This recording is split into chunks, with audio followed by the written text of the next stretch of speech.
friends. Welcome to another edition of Walk Therapy with I, Coach Austin Tate, the awesomeness.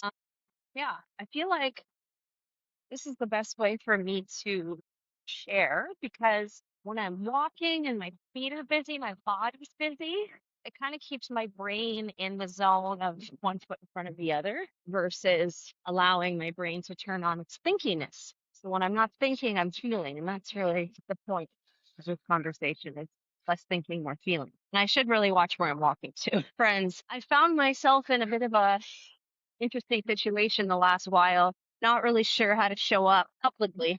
And after kind of talking to my husband about it, he was just like, you gotta just share what you're working through, and because people need to hear it, because they need to know they're not alone. And I was like, yeah, I know you're right. So here I am, and I'm just sharing that as someone who has been in an awakened state for a while now and watching the shift and the expansion of the collective consciousness of Earth and watching so many people that I know and love and respect stepping into their awakening, some a little more softly than others, and just really watching the world become aware, expand their awareness to what is truth and what is illusion.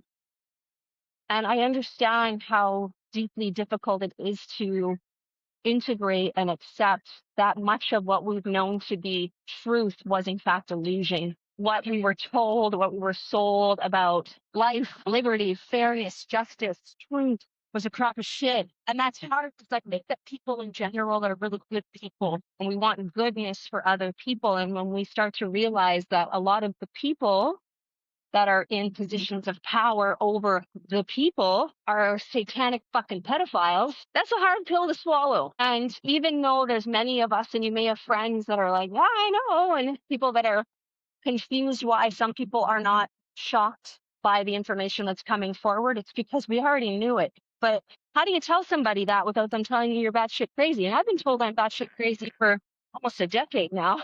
I take it as a compliment, but it's almost like as I'm witnessing other people go through their awakening process, it like almost feels like a re-traumatization for me. And I've been having a really hard time holding a collective field and the density because this is my work.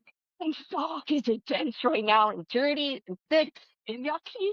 And this is my work. My work is to hold this and to help people through this. But coming in hot, friends, coming in hot. I'm still a human being, sort of, but I'm in a human meat suit, and there's only so much that this density of my meat suit can integrate.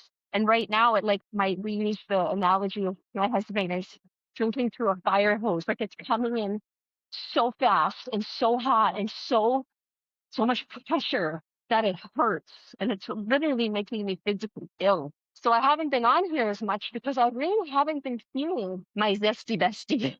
Like I'm here, I'm doing the things, I'm okay. Like I'm not crawling on the floor on hands and knees, but energetically, it feels like a lot. It's hard, you know. I'm just sharing my perspective. This may or may not be hard for you, but it feels really hard for me. And so I just want you to know if it's feeling hard for you, you're not alone.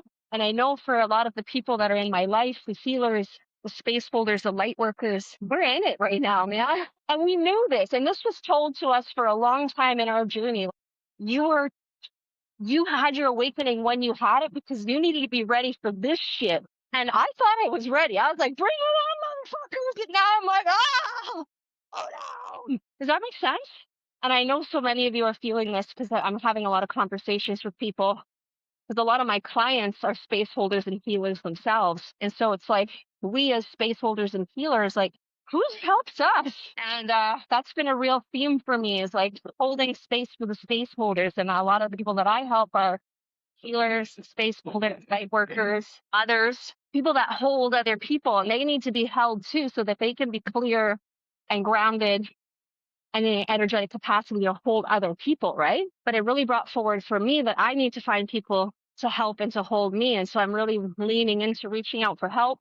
And I had some beautiful interactions in the last week or so where I've had some sisters that work in the healing helping field like reach out to me and say, hey, Mama, I want to help you. And I'm like, okay. And just receiving that helping and that holding and just how potent and profound it is to have somebody see you, witness you, and hold you through your process. And it doesn't mean you're weak. Like, this is my work. I do this for a living. I teach people how to do this, but it doesn't mean that I don't need a helping hand and I don't need to be held and guided and supported through my own processes. But sometimes I just have to have the awareness to give myself the spaciousness to have that process.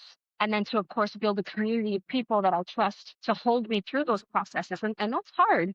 You know, they say the air is thinner the higher you rise, and it's the truth. And it's not a better than, it's just you can't hold people through things that you have not gone through yourself. So the further along you are in your journey, the harder it can be to find people that have the capacity to hold what you're working through. I'm using this social media platform as like my little hooty hoo to call in the like-minded souls so that we can be there to hold for each other, you know? Energy exchange. Let me do a session for you, do a session for me, so we can stay grounded and dialed and centered and be able to continue to show up and share our medicine with the world. So I had to take a little sacred pause for myself to ground in after holding a lot of space for a lot of people going through a lot of stuff. And I'm not complaining. Like, I am so fucking grateful that this is my work. Like, I'm not clocking in at 9 a.m., going to unlock the gym at 9 a.m. Let's be real. It's like 4 a.m. But I'm not clocking in and doing that shit anymore. I'm here and I get to hold space for people pretty much on my own schedule and in my own way, and support myself and my family through doing this work and helping people expand and helping hold space for myself. So I get to help people in their healing process and be financially supported in sacred reciprocity for this work. And I'm so fucking grateful. But it doesn't mean it's not hard. It doesn't mean that it's not taxing. And I think it's important that there's a transparency and a truth with people that do this work, because there's a lot of performative bullshit out there. You know, everyone's got the wide brim hat and all the jewelry and the fancy dresses. And I have that stuff too. I wear it because I like it, not because I'm proving something, just because I'm playing a character, right? This is also me in my spiritual garb, you know? And there's a lot of performance, and there's a lot of the word embodiment going around. Somatics and embodiment, these are really cool words that a lot of people are using.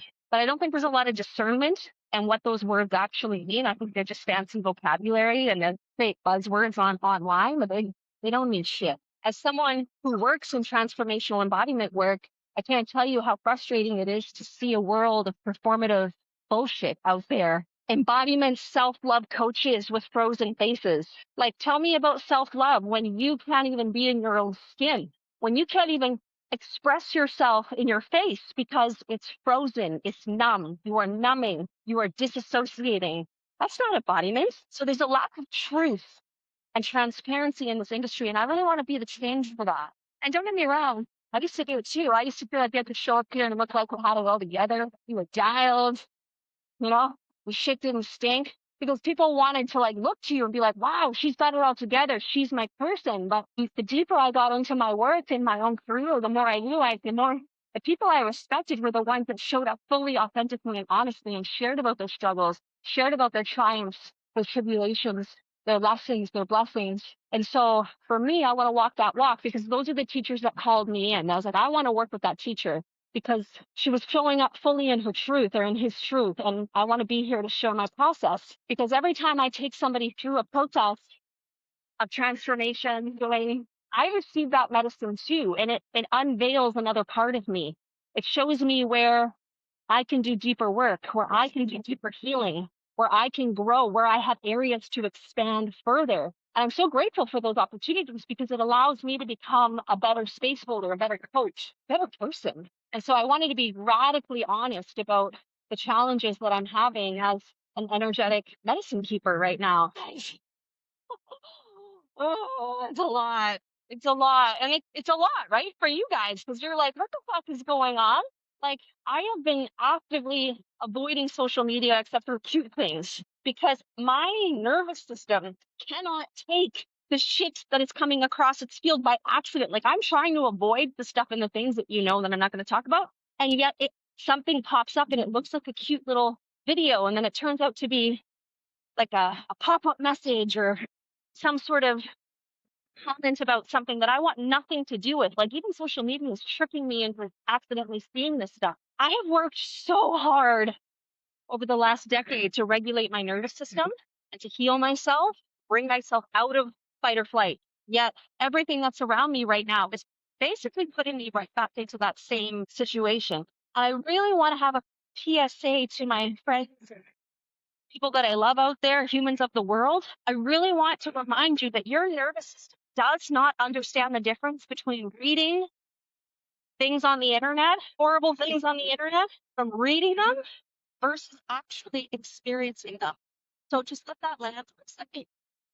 Big time there. I mean something. So again, your nervous system cannot tell the difference between reading about horrific, traumatic things and actually experiencing them. So we are microdosing, and for some of us, macrodosing trauma with that. This has got to stop. It's got to fucking stop. And so as someone that works in this, I'm thinking, well, how do I impact this? How do I change this? Well, awareness, education. So here I am. I'm sharing my process. I'm sharing my subject matter expertise around trauma-informed work. We got to stop consuming it. And what that means is you might need to go through on your social media over the next couple of days and mute. Yeah, like mute or unfollow. But, if you love them and you just don't want to hear from them for a bit, just mute them. Mute everyone that's talking about shit that doesn't make you smile, okay?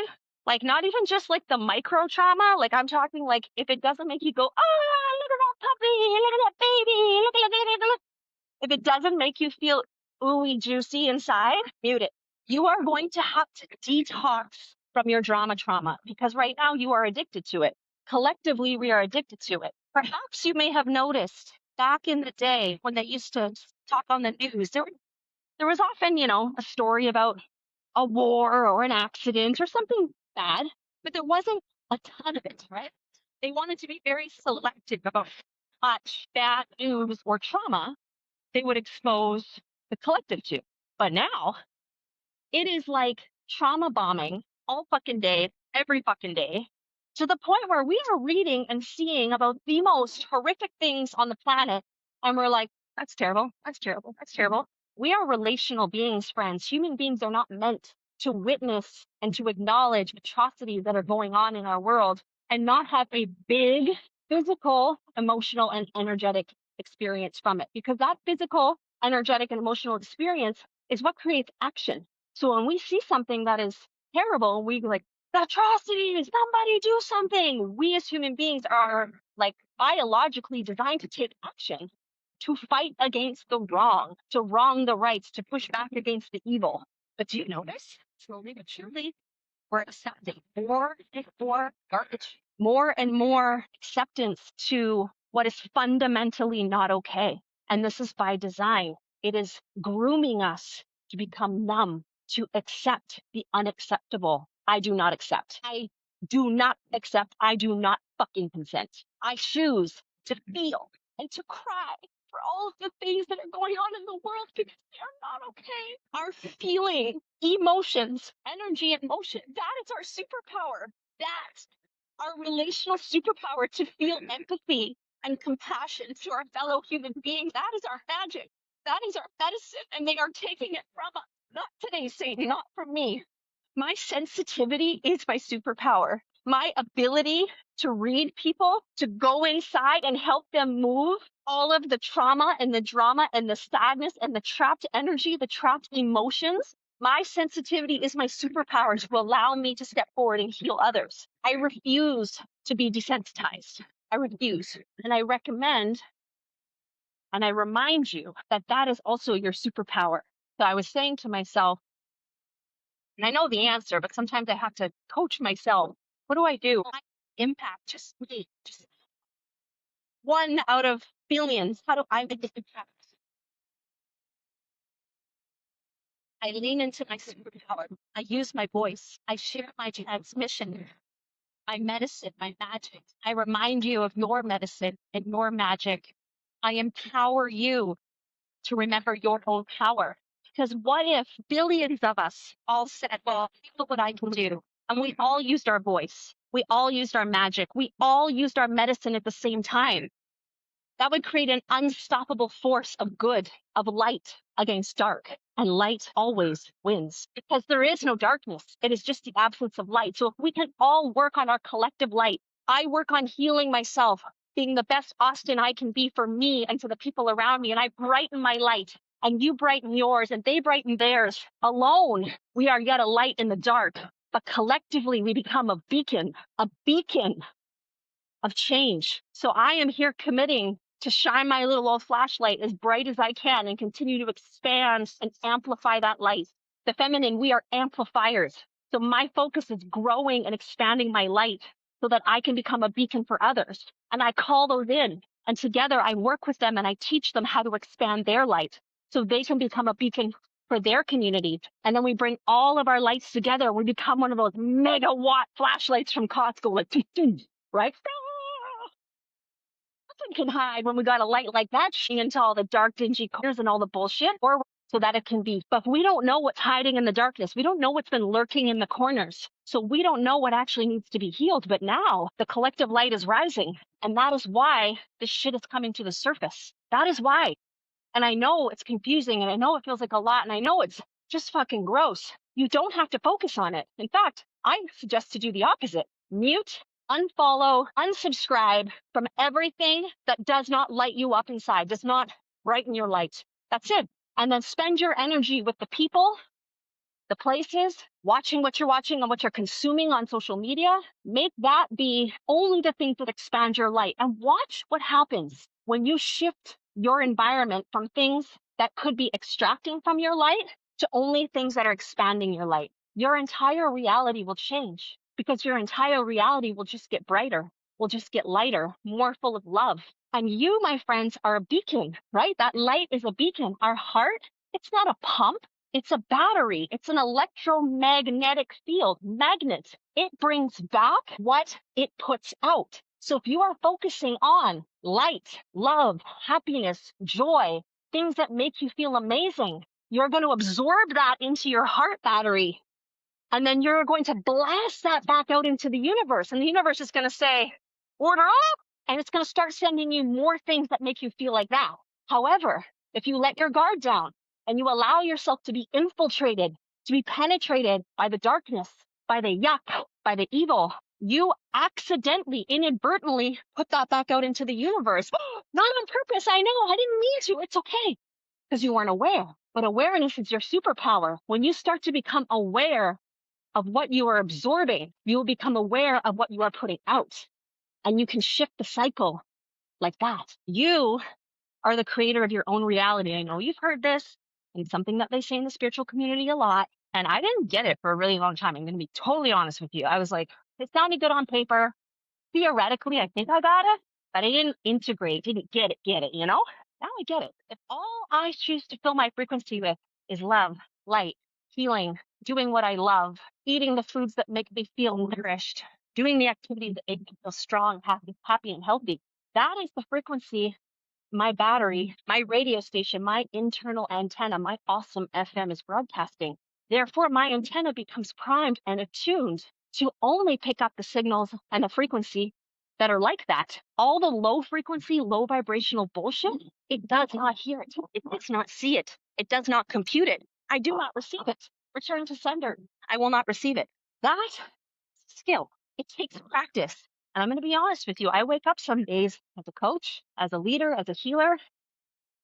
Pity party, table for one. Could be hormonal too, but sometimes I'm just like, why is it so hard? Why is it so heavy? Why is everyone hurting so much? Why? And it's okay. It's okay to have those feelings, but we don't hold them. We are designed to be funnels of feelings, of energy and motion. Then our batteries, they funnel energy in and out. Sometimes I have to have the feeling. But as long as I allow myself to have the feeling, have the emotions, allow them to process, allow them to expel from my body so they don't get stuck and make me sick, and then I release them. And then I switch my focus again to what I'm trying to call in, not to what I don't want. Have those feelings, let them go. And then I bring in and focus my energy and my intention on what I do want to create: more love, more light, more happiness, more joy, more play, more pleasure, more abundance. And I am walking proof that that is what I'm creating in my life. I lost everything a few years ago. Everything. Wasn't sure how I was going to feed myself or my family. And by no means do I have $100 million in the bank yet. It's coming. Like, I've manifested this beautiful, beautiful existence. And it wasn't from hoping, wishing, dreaming, and praying to my altar. It came from making hard decisions. It came from me attuning toning my physical muscle, but my heart, my brain, toning those through reps of practicing and practicing gratitude, practicing joy, practicing pleasure, practicing a lot of the things that I didn't have language for. And many of you don't speak this language. You speak the language of negativity, of doubt, of lack, of scarcity, of competition, of fear. And there's no judgment there because that's how you were raised. You were raised to the dog eat dog world. You got to get yours. You got to hustle. You got to grind. You got to compete. There's not enough to go around. But when you finally realize and integrate that that's bullshit and there is more than enough to go around, there is abundance of everything for everyone to be fed, nourished, loved, held, and you focus your energy on that, watch the scarcity and lack mindset disappear. Watch your reality rearrange itself to reflect abundance. Watch it. And I'm not telling you this because I think I know about it. I'm telling you this because I'm walking this path myself. And I reinforce it every day that I wake up after a hard day or a hard session, helping people walk through some deeply painful fucking shit. And I have moments of like, why did this have to happen to them? Why? Why is everyone suffering? Why is this so hard? And then I remember duality. We have to feel the pain to know and appreciate the joy. We have to feel the sadness to know and appreciate the love. That's the duality. So a lot of us are stuck in the suck, but I want you to know it's there so that when you come out the other side of it, you're going to feel the expansive awesomeness that is the love, the joy, the pleasure, all of it. So when you're in the shit right now, there is a purpose behind it. It's not suffering and pain. I promise you. What's in the wind? The energy's correct. So I promise you, if you're in the shit, it's okay. There is a purpose behind it. It sounds shitty. Like, why do I have to suffer? Why does it have to be hard? It has to be hard so that we know when it's good. And I want to show you something. And I show this to you guys a lot, but this is how fucking good it can get. This is how good it can get. Trust me. I love you. I'm here to help you. This is my work. Walking people through the shit so they can get to this. Whatever this is, this might be your farm in the woods. This might be your penthouse in New York. This might be your beach house on the sea. But my job is to help you recalibrate, to realign so that your frequency is designed to only accept what it is you want to call in and become an energetic match for the dream life that you both want and deserve. And I'm here to help you. So if this feels like something that you want to do, I would love to be honored to walk you home together. Message me anytime, friends. I am here. Let's fucking do this.